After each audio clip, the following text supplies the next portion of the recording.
Well, g'day, hello, and welcome to Stripey Cam 2019. Now here we have what I call my tiny house. It's a 2/3 the size of a standard kit type house, one of which I will put a photo on shortly, and you'll see what we're making comparisons to. The whole idea of this house is it is small enough to be used in a small flat condominium, in a small house with not much space, and that's the whole idea behind this one. And one of the important things that I had to figure out was, how do you get standard furniture into a house that is so small? So what I did, I changed the orientation of the door so the whole front door opens this way rather than the normal type, which actually you're looking at the house from this side here. So this one here opens up like so, and that gives you far more depth in your room and extra width, so you can actually put the higher components, the higher lamps, beds and all that, can all go in and can be utilized in these areas here. And the shallower end all seems to work out quite right. The rooms have been offset slightly. If I put the ruler across it, this one here is about 190 and this one here is 210. So these rooms here is slightly wider than the other two. Consequently, the passageway is only 100 millimeters wide, which makes it quite tight. And when you have installed the stairs, like you see here, these are handmade stairs that have been fitted and made to fit that 100 millimeter gap, because there's a return up the back which brings the stairs back up to in here. The most critical thing of that is that if you have your doors installed downstairs, do not put the trim on the doors, because if you do, you won't be able to get the stairs in and out if you need to take them out. So be very sure that when you actually put stairs in a tight space like this, that you have no protrusions that are going to interrupt you actually taking it out. So that's the whole idea behind it. You can still get all the same furnishings in there. This little fella fell over. I'll get into trouble for that. Nothing was supposed to move, but there you are. That's all that's in place. Now, being outside, I haven't actually turned the power on. I haven't connected the power, but I'll do that later on and put it on to the end of the video. And all we're really doing now is waiting for some curtains to be made and a few more furnishings to put these lamps on and things like that. Now, one of the other things that I've done with this house, I wasn't very particular in how I did the wiring. So basically, all the wiring, all these lights are hardwired, and all the wires come straight through the skirting board up the back of each room. Very little effort was put in actually concealing that, other than I have painted the wires to each lamp. That's partly to hide the wires. I find that the white wires actually stuck out too much. You could see them too easily.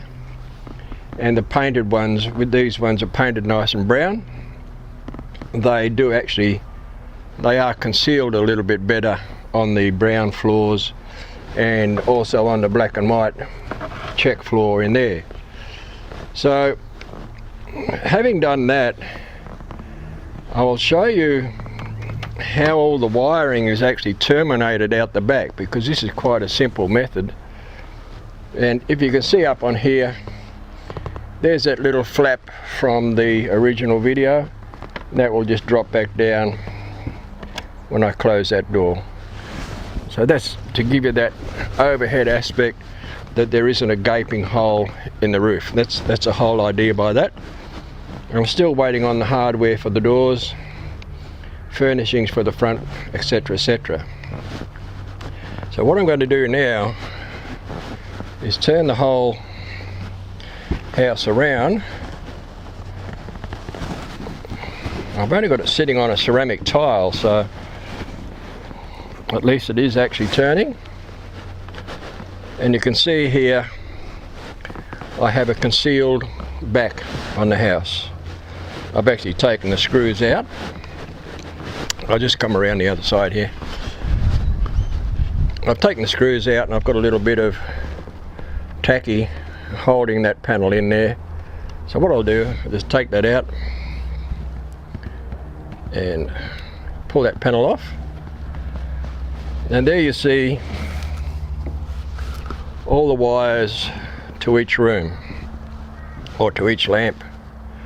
Now, if there is a need to actually move a lamp forward or backward in the room, you have excess wire here to allow that movement. So you can actually pull the wire back out, push it back in, whichever way you need to go. And it's quite a simple little way of putting all your wiring in and concealing it. Under here is the connection. Under that board there, all I actually have is two copper rods running parallel right along the side, and each wire is split and soldered onto the positive negative all the way across, and keeping them apart, of course. And that's a simple way of actually wiring it up. If need be, you can just undo the solder, take those wires off, lengthen it or shorten it, whatever you want to do. There is actually a join in this one here. I found this cable was actually too short, so I had to join it. And there you are, there's the join, where you actually just strip back your cable. And you've got to go back a good 1.5 inches, 2 inches, and do the same to both ends, and just tin it, and then solder the two joins, not forgetting to put your shrink tube over the joins before you actually solder it. Slip that shrink tube up on the wire, do your solder, put it back on, then just get a heat gun and just shrink that tube right down so your join is nice and secure, and it's going to be a good join. I've stuck with these this method of wiring right from the second house onward. I found soldering my joins, soldering all my connections was the better way to go. So that just goes back on there. There's my positive negative that I'll plug that in. There's no switches on this house. I've left it pure and simple. Once you power up to here, every light in the house comes on. The fireplaces, everything lights up. And that's the simplicity of it. You're not having to go into switch gear, which you'll see in another presentation that I do later on. So there you are. If you want to know the actual dimension of the house, let me have a look here. I don't know, you should be able to see this. Hang on, I'll just go around behind the camera here. So we've got an overall width of 600 millimeters, and that's on the base plate. The actual house itself is 540. If you go right from the very bottom of the base plate once again, it's 540 millimeters high, so it's not a big house and really suited to people who don't have a lot of room.